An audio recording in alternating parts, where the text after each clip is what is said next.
This is another conversation with music attorney Cassandra Spangler, and this time we're discussing the steps you need to take while you're still alive to prepare your music business for your eventual death. We're also discussing resources for your music business during the COVID-19 pandemic. The information provided in this video is for informational purposes only and not for the purpose of providing legal advice. You should contact an attorney to obtain advice with respect to any particular issue or problem. Hello, Miss Cassandra Spangler. Thank you for joining me yet again and talking about all the different aspects of the music industry, which is so very, very helpful for all the musicians out there, whether you're an independent musician or you are signed, because you actually handle both, correct? Correct. Yep.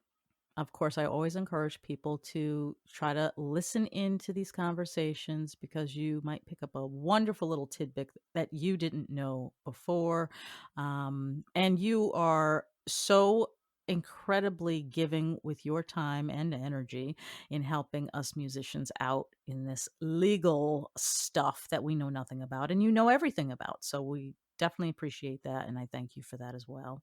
So today, and I think this is maybe the fourth talk that we've done.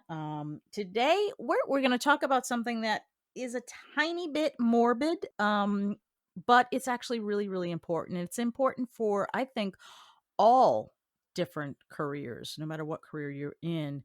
And that's basically, I guess, to put it simply, what happens when I die? How do I protect myself, protect my loved ones, the people that I want to pass this stuff on to in the music business, the stuff that I've done in music that I want to pass on to my heirs, if you will. If something were to happen to me, what are the different things that I should have in place to feel comfortable that my family is going to be, well, I guess taken care of would be great, but what should they know and what should they do after I've passed on? So I'm going to let you sort of start wherever you want to start with that because I know that's a lot. Sure. Well, thanks again, as always, for having me, Janae, and thank you for taking your time as well to put these together so that we can get this information out to people. Because I think it's helpful, and it's a great resource. So glad to be here. And moving to today's topic, so I think it's tough because with music, most of your assets are intangible assets; they're intellectual property. And so it's harder to kind of wrap your mind around how do you leave those things to someone after you pass. It's easier to think, with a house or a car because it's a physical thing. With music, it's intangible, and so I think the first thing that you should do is to really understand for yourself what the different assets that you as a musician have are and what the different income streams are. And I think it may be the first or the second talk that Janae and I did. We really went over those types of things in more detail. So I would recommend everybody go back and check those out as far as understanding, where you can make money and where you should be registering things, because that should be your first step is understanding what your intellectual property is, how do you protect it, and how do you monetize it. And then once you've gotten that down, you can think about how do you protect it after you pass.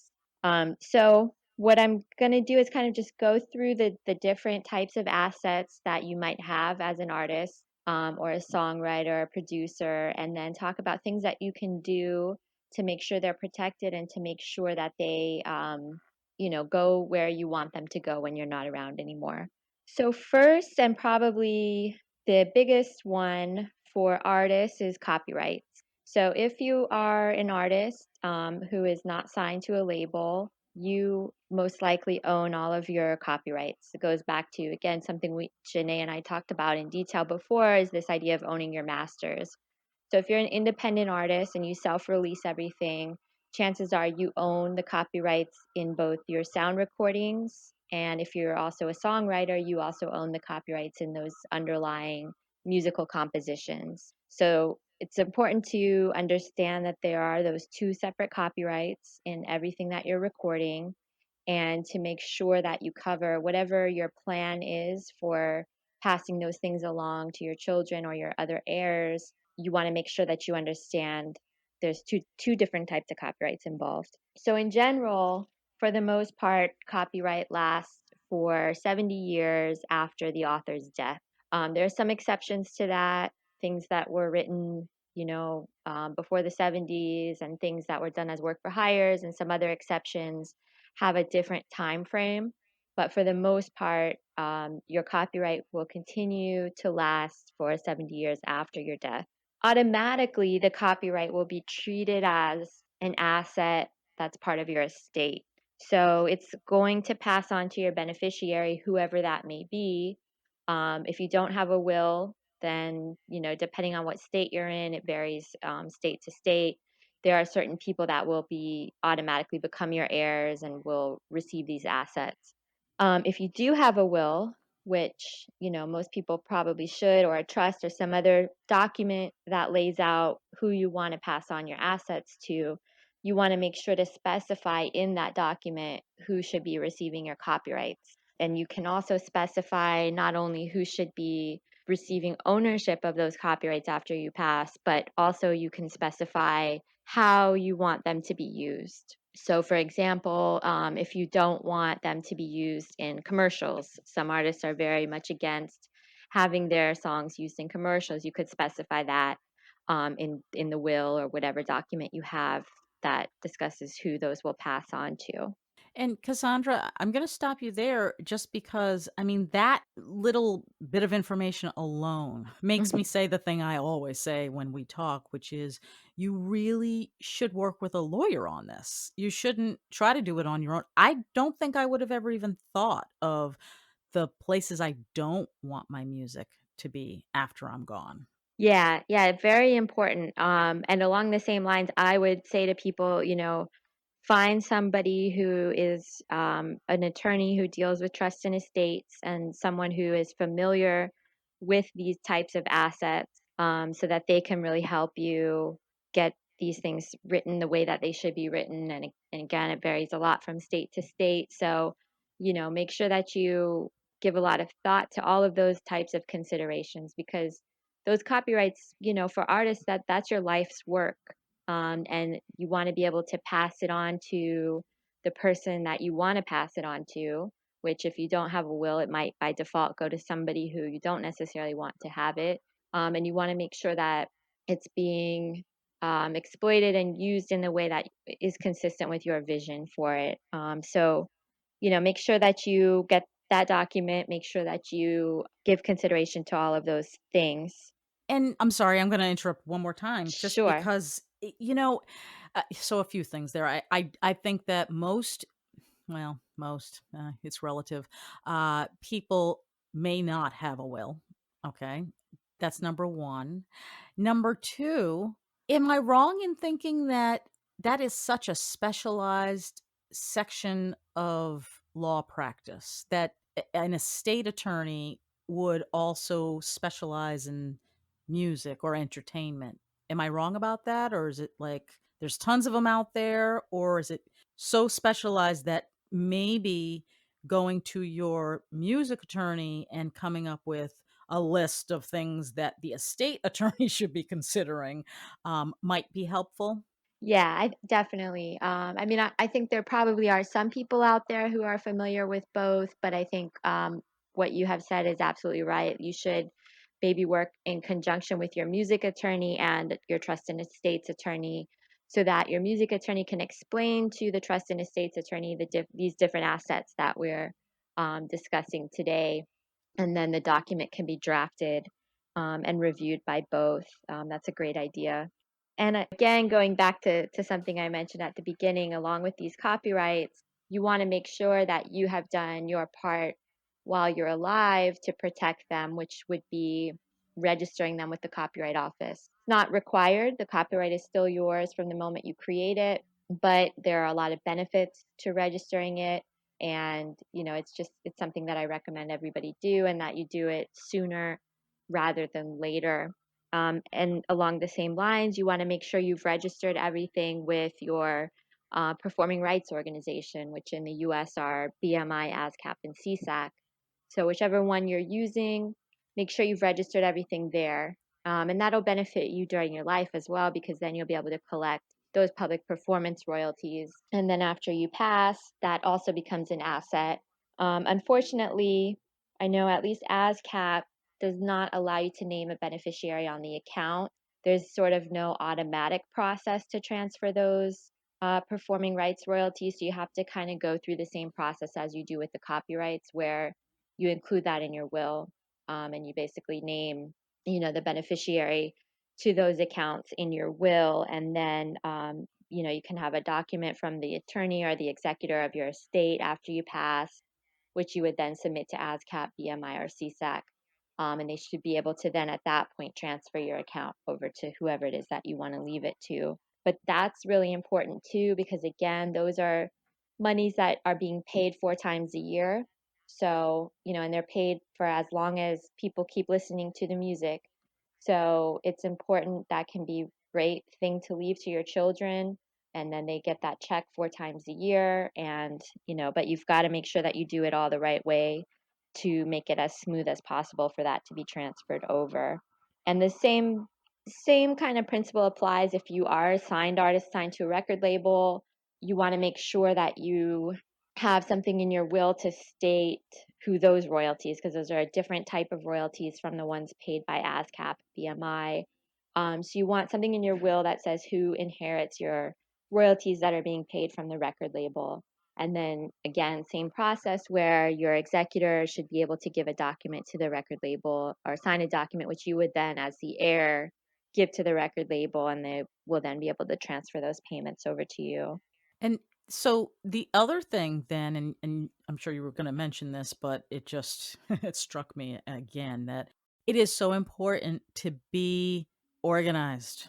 Yep. You can't have your records all over the place. They really need to be in a central location. And I know you were gonna cover that anyway, so Yes, but it's absolutely true. You need to organize all of these documents, have them maybe a digital copy and a physical copy. I know, Janae, you had mentioned when we were talking about this topic, putting it in a binder, which I think is a great idea, because especially if people are grieving and the last thing they want to do is have to look for these documents.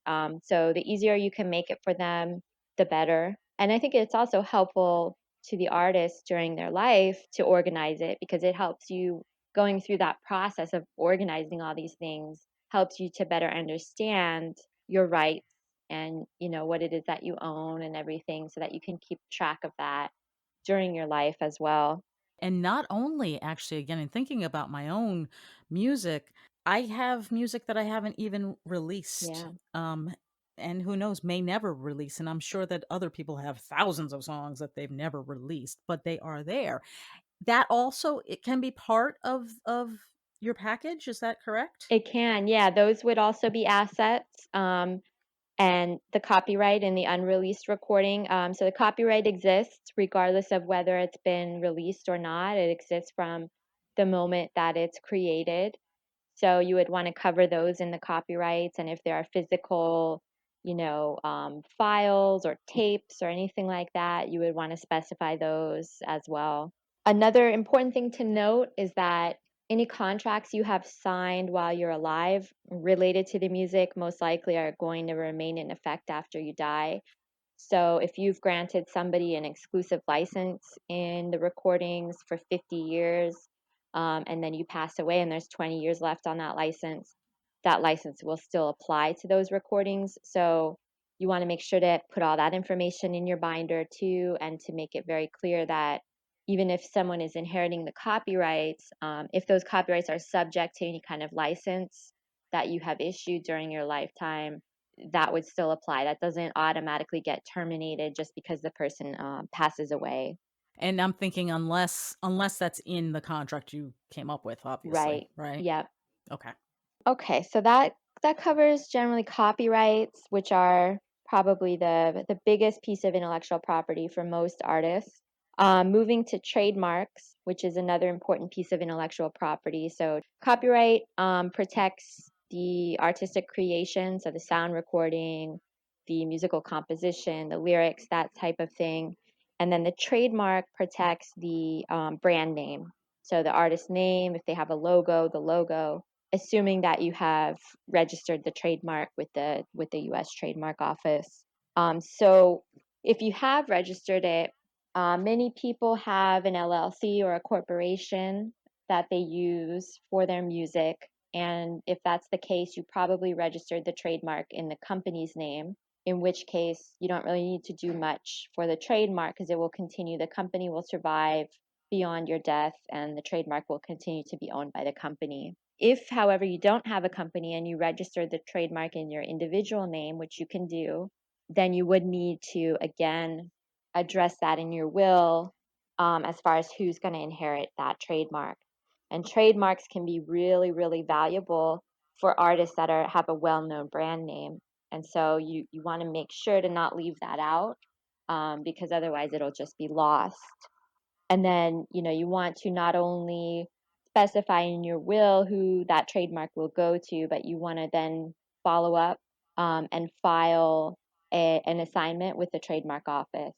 So once the will has been executed, again, you would want a document from the executor, and then you would file that document with the trademark office so that the records will now show that you are the owner of that trademark. Okay, makes sense. Next on the list of assets, rights of publicity.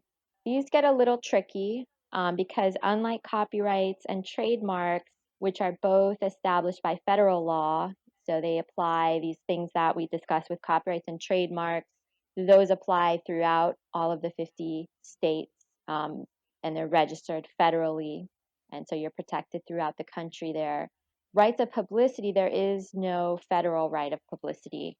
So these vary a lot from state to state, and in particular, they vary a lot as far as whether they exist after the person has died. So in some states, in particular New York and I think Wisconsin, um, rights of publicity do not survive after death. So if a celebrity passes away, their right of publicity passes away with them. And what that means is then anybody can go out and make merchandise with that person's name on it and sell it free and clear. Um, you may run into some trademark issues if the person had trademarked their name and if that survives their death, which we discussed. But if there's no trademark there, you could run into a lot of problems. Other states, the right of publicity does survive after the person has died. And then it gets even more complicated because in some states it depends on whether the person lived there. In some states, if you were a resident of that state and you pass away and the right of publicity survives death, it'll protect you as long as you were a resident of that state. But if you were not, then it's not going to help you. Other states say that it doesn't matter, that it protects everybody after they die. So it gets very tricky, and there have been a lot of high profile cases, involving people like Elvis, Martin Luther King Jr., Marilyn Monroe, all where, and those cases are where some of these laws came from. So they were, 40, 50 years ago. These laws weren't established, and so they started to take these cases to court because people were selling merchandise, in some cases like very tacky merchandise with these people's names on them after they had died, and their family wanted to stop it, so they took it to court, and that's where you started to see some of these laws being created. In general, you tend to see better protection in places like California, Tennessee. You would think New York, although not the case because the right of publicity does not survive death in New York, but places where a lot of celebrities tend to reside, tend to have more protection for the right of publicity. But yeah, it's something to consider. And again, maybe it's another reason to register your trademark because maybe if you don't have a right of publicity, means of stopping it, you can rely on the trademark to stop people from using the name. Um, Right. but definitely something to consider. Okay, and then last asset that I will discuss is, I mentioned a lot of people have a corporation or an LLC that they use, even if you're just a solo artist and you self-release everything. A lot of people still like to do that, and I think we may have discussed in a prior episode the benefits of that. But if you do have an LLC or a corporation, by law, it is a separate entity from you. So even if you pass away, the corporation is still alive. And that's where you want to make sure to also include in your will who will inherit your shares in the corporation. So if you're the sole owner and you own 100% of the shares, that person will then take over. If there are other owners, if you have partners in the corporation, then you may want some kind of agreement separate from your will, some kind of corporate document that says what will happen if one of the principal owners passes away. Because sometimes what happens is people will form a corporation, maybe there's three owners, and one of them passes away, and then maybe their spouse or their child inherits the shares and takes control of the corporation, and maybe does not, maybe that person has really no familiarity with the music business or whatever the case may be, starts to do things that the other two owners don't like. So, those are the kind of issues you want to try to avoid. And you can do that by sitting down with all the other owners and discussing, the procedures that you want to put in place if one of you are passes away. So one thing you could do would be to let the people inherit the ownership, but not give them any sort of management authority, something like that. There's a million different options, but it has to be, you want to put it in writing, make sure everybody agrees on it ahead of time so that that's in place as well. Sort of like, having a trustee for a trust. Yep, The heirs don't necessarily make the decisions. They can make requests, but they don't actually make the decision about what actually happens. The exactly. trustee does. Okay. Yep. And then, of course, those are the main sort of intellectual property. But then, of course, you also want to deal with any physical property if you have musical instruments, if you have, studio equipment, any other thing that you might have of value, whether it's monetary value or sentimental value. You want to put that in the will, make sure that that goes to the person you want it to go to. If it's something that's real sentimental to you, you don't want it to end up on an auction block somewhere as soon as you pass away. You want to make sure it goes to somebody who's going to really appreciate it. So those are all things. Again, put them into your will. Meet with a trust and estates attorney. Consult with your music attorney to figure out the best language and everything that should be included in that will. For those folks that mainly use Pro Tools, would you put your computer maybe in the will? Definitely. Yeah, I would say so. Ah, Definitely. If you have a hard drive, like an external hard drive, put that in there as well. And I think you would want to be very careful to make sure that you specify. So let's say it's on a computer. You want to list the computer itself or the external hard drive itself and also specify any copyrights that are contained on that computer or on that hard drive. okay. And then just a few tips of things that people can do to prepare for all this stuff. Again, I think the idea that you had, Janae, about the binder, I think that's a great idea. Makes things organized, easy.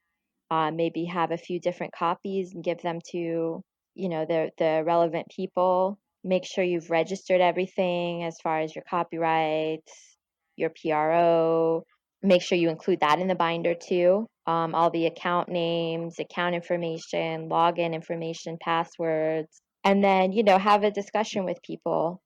I mean, it's a tough discussion to have, but I think that it makes things a lot easier if everybody understands what's going to happen ahead of time. So maybe make the binder and sit down with people and say, this is where I'm leaving my copyrights, and this is what I do and don't want to be done with my music, and this is who I'm leaving my guitar to, and all of the various things so that everyone understands. And that I think will just make it easier at the time that it happens.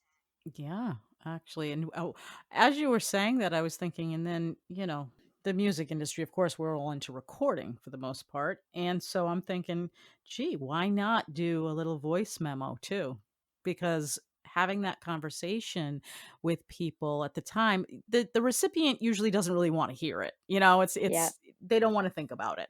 So if you were to even record yourself giving instructions and all that stuff, they can listen at a later time, when they're ready. definitely. Yeah, I think that's a great idea. And then I guess just the last thing I would say is, we've talked about all the assets and all the good stuff.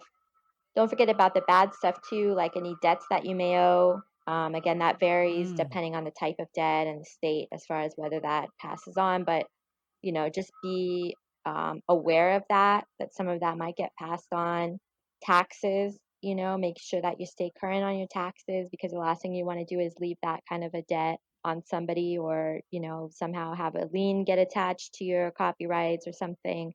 So keep in mind not only all the good stuff that you want to give to people, but try to limit the amount of bad stuff that you're passing on to them as well. And you see, again, you just reminded me of something else. So, splits, if you have an arrangement with someone, say a producer, you are still, I would think, again, depending on how your contract was written, you may still owe your partners money even after you're dead. Is that right?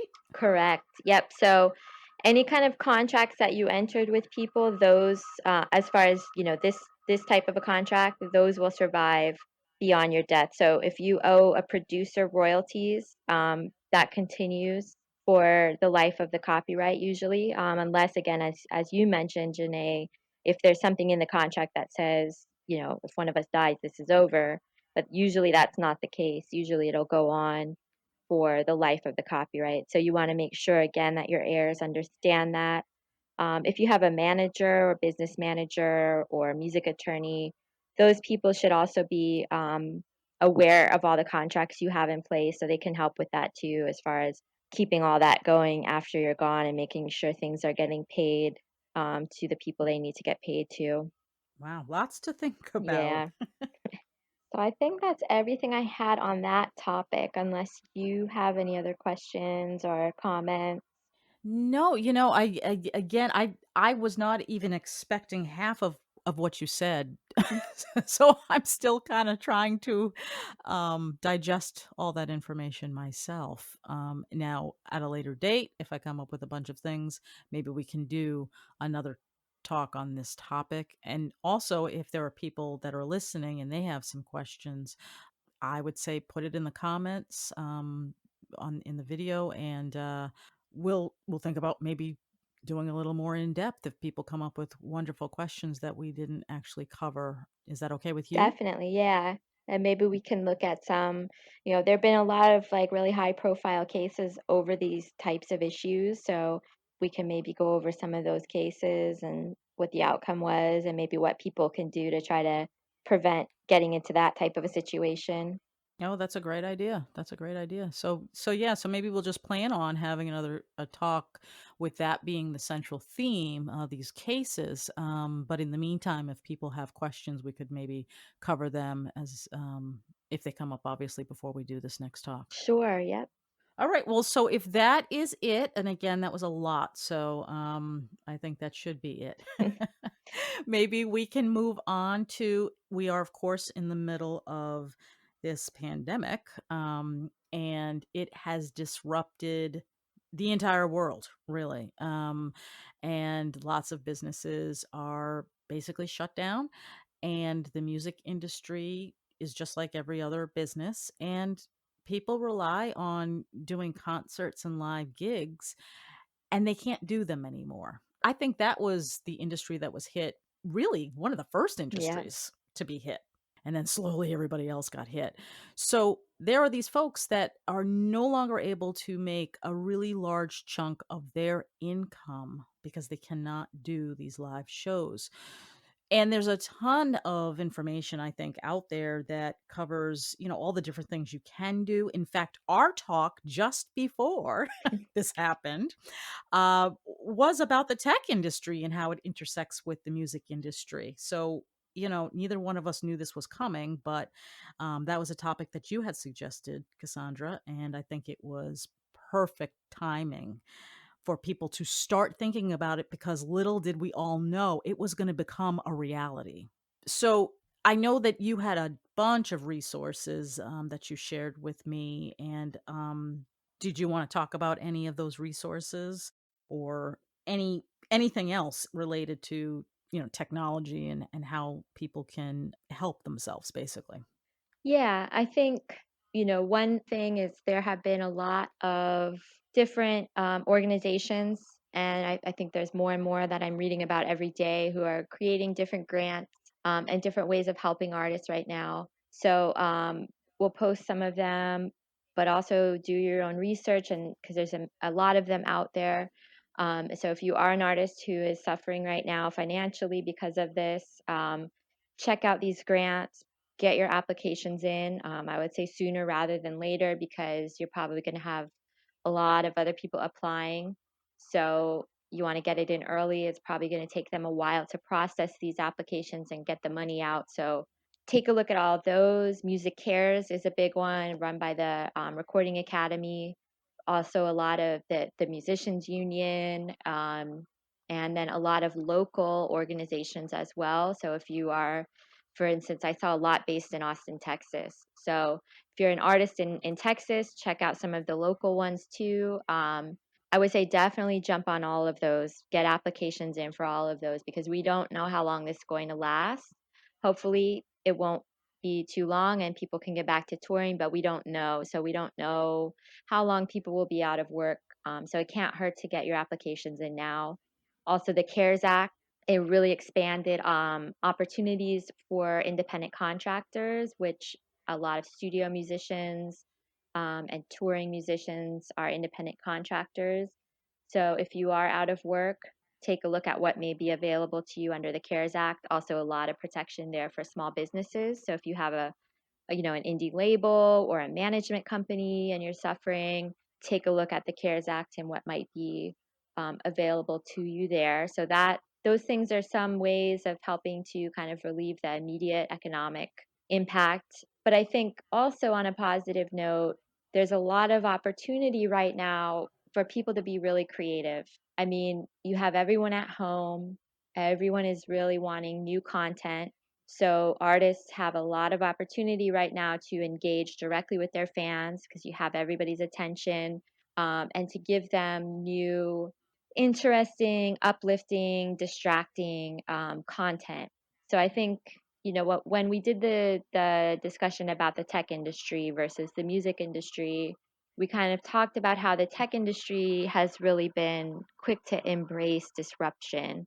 So if there's a disruption in the way that we normally do something, the tech industry has been very good at capitalizing on that and figuring out how to turn that into a positive.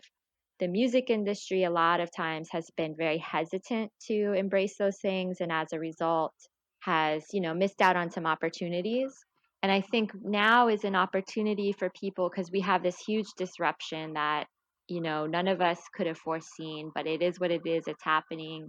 So figure out creative ways about how you as an artist can utilize that to your benefit. So how can you connect?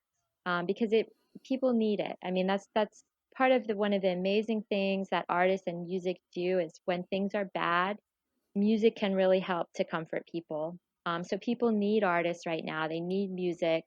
It's just a matter of kind of figuring out how the best way of getting that to them, what the best way of getting that to them might be. So I've been seeing a lot of cool things that people are doing. The Dropkick Murphys, who have been doing this annual St. Patrick's Day concert in Boston for years and years and years. One of my all-time favorite bands. Obviously, they couldn't do it live this year, so they live streamed it, and that was really cool. Yeah, I saw that. Yeah, it was, it's little things that really when people are so anxious and stressed out, little things like that can make such a big difference. I've also seen a lot of producers and a lot of DJs.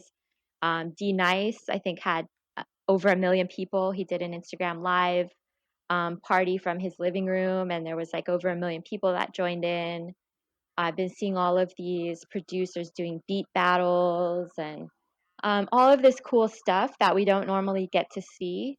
And it's an opportunity on one hand to reach your fans, and it's just a nice thing that artists and DJs are doing. I think they understand, that people are hurting and people are stressed out, and this is what they do. And so they are helping in the ways that they're able to help. But I think all artists should really take this time to come up with creative ways of engaging with your fans. If you can't engage with your fans through a live show, figure out other ways of doing it. And with all this technology that we have now, there's so many different possibilities. So it really shouldn't hinder anyone.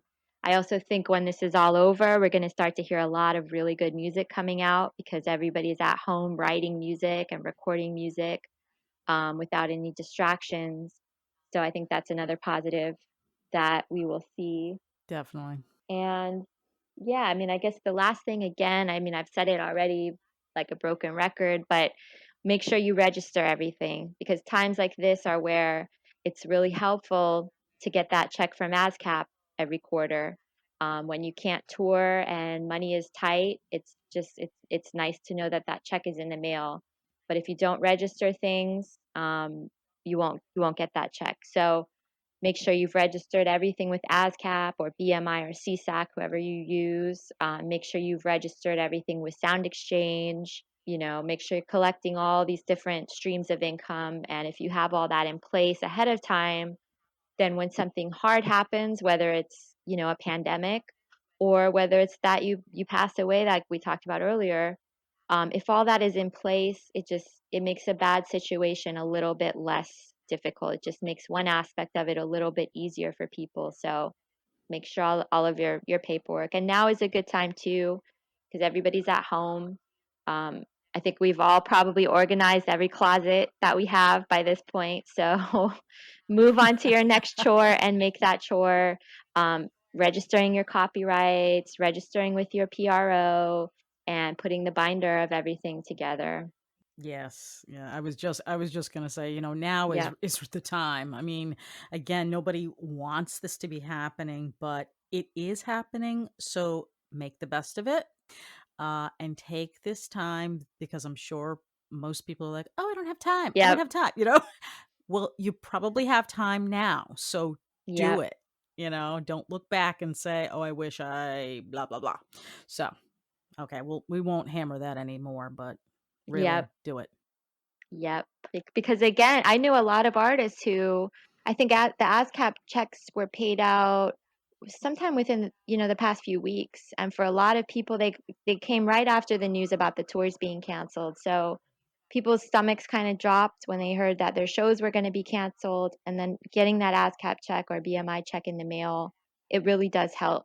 But again, you can't get it if you don't register, Yes. so register everything everywhere. And organize.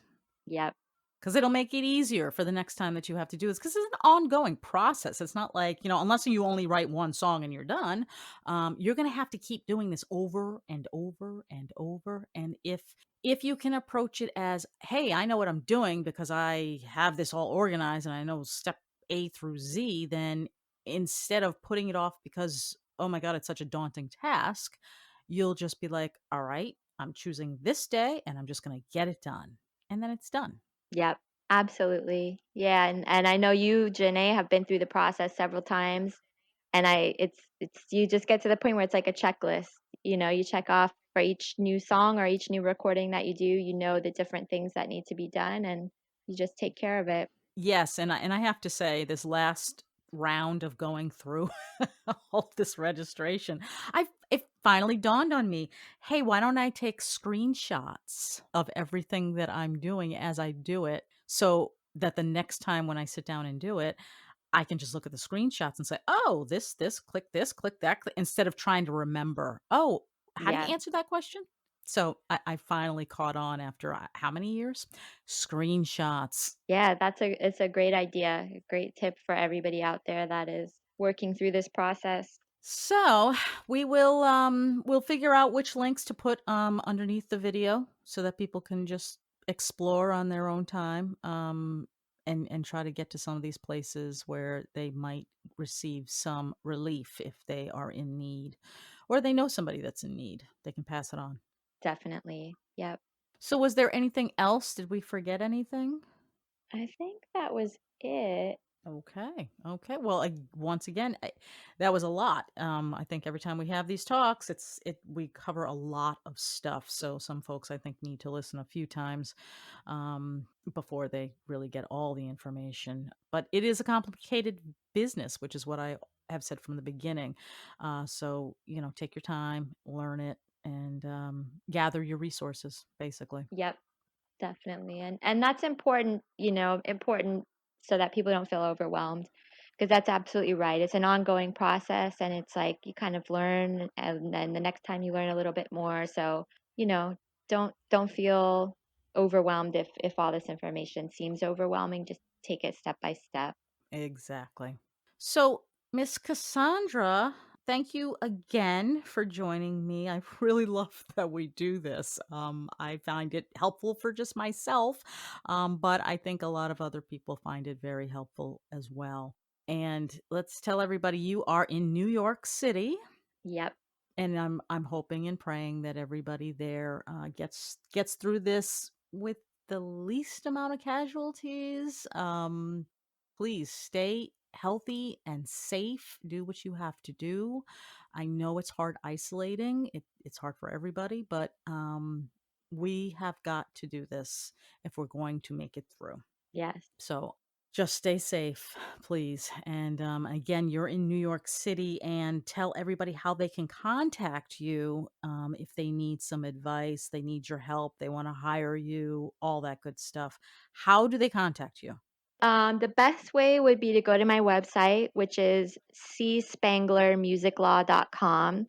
And from there, you will find my phone number, email. If you want to find me on social media, Instagram is cspan esq, Twitter is cspan music law, and Facebook is facebook.com/music lawyer.